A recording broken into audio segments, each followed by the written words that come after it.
The sun was setting behind the hills of Kashi, painting the sky with colors of fire and ash.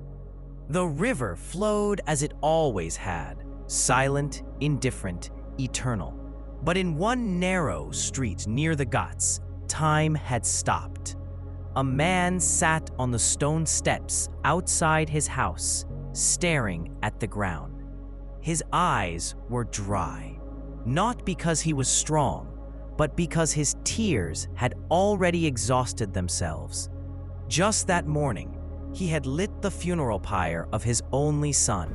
The boy was barely 16. The neighbors had come. The priests had chanted. The rituals we performed exactly as tradition demanded.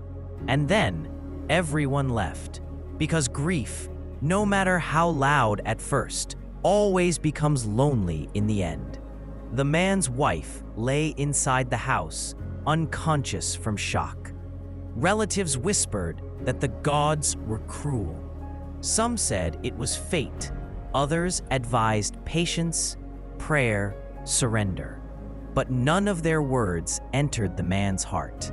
Because when a father loses his only son, logic becomes. That night, the man did not sleep.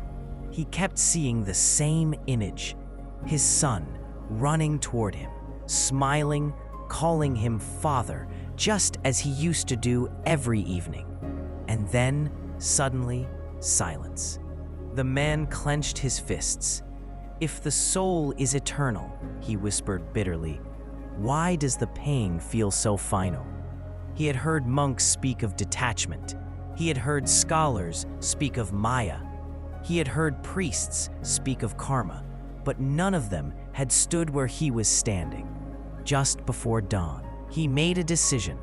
There was a young monk in Kashi people spoke of with awe and fear, Adi Shankaracharya. Some said he was only a boy.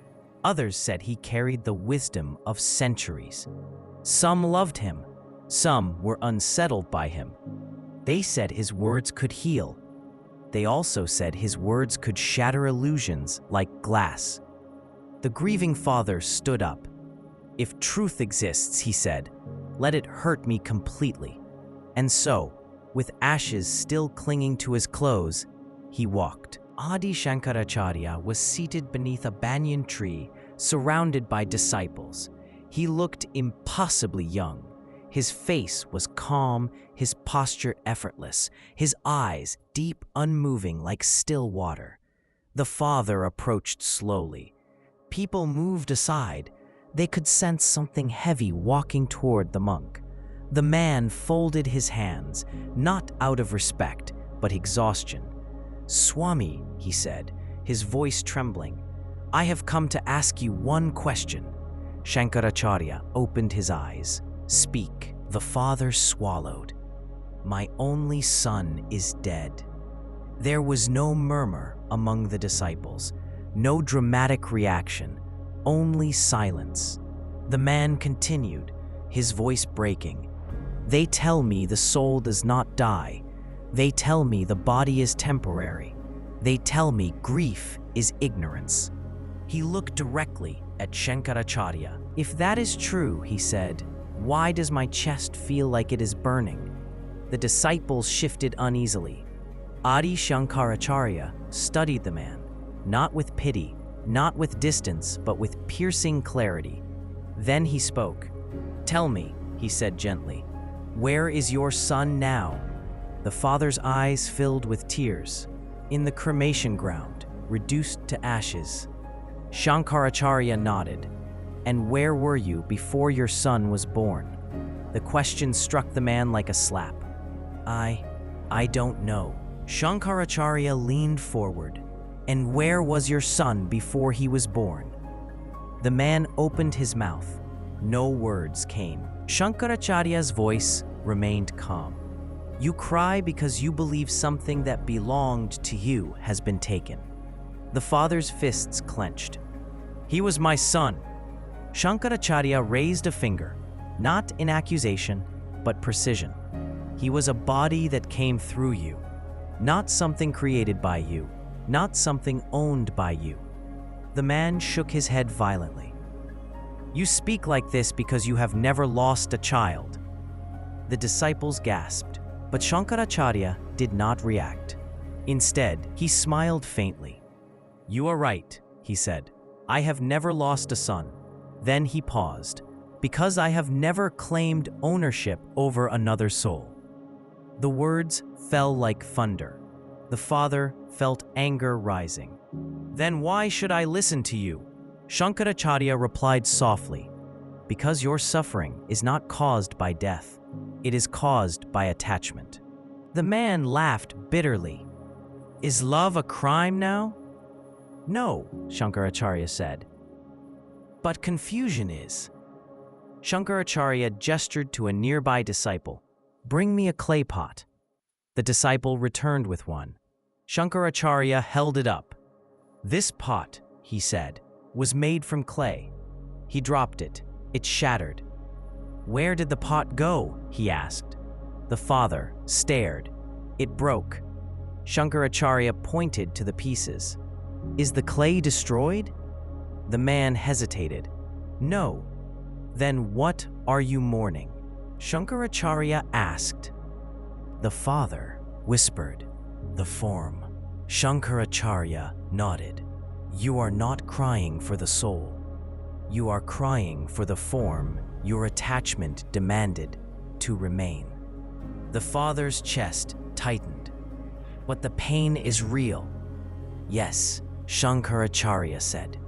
Because ignorance feels real until it dissolves. Shankaracharya looked directly into the man's eyes. Tell me truthfully, he asked. Did your son belong to you, or did you belong to time? The father's breathing slowed. I don't know. Shankaracharya spoke slowly. Everything that is born carries a death certificate the moment it enters this world. The father flinched. Your son completed his journey early. You are angry because you believed his journey was scheduled according to your wishes. Tears streamed down the man's face. Then what is a father supposed to do? Shankaracharya replied. Love without ownership, care without attachment, and release without resistance. The father collapsed to his knees. His shoulders shook. For the first time since the funeral, he cried. Not in anger, but surrender. I wanted him to live, he sobbed. I wanted to protect him. Shankaracharya placed a hand on his head. You did, he said, for as long as destiny allowed. Then he added, do not insult your love by turning it into bondage. The words pierced deep. The father felt something loosen inside his chest. Not relief, but space. Shankaracharya concluded. Grief does not mean you loved deeply. It means you forgot the nature of life. He looked at the gathering.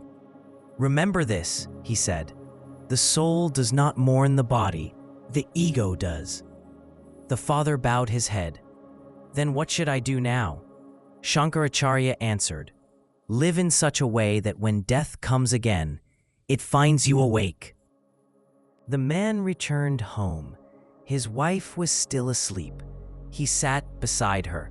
For the first time, he did not curse fate. He did not ask why. He whispered, may his journey be peaceful. And somewhere, deep within, the fire softened into light. This is not a story about death. It is a story about clinging. Because pain is not born when someone leaves.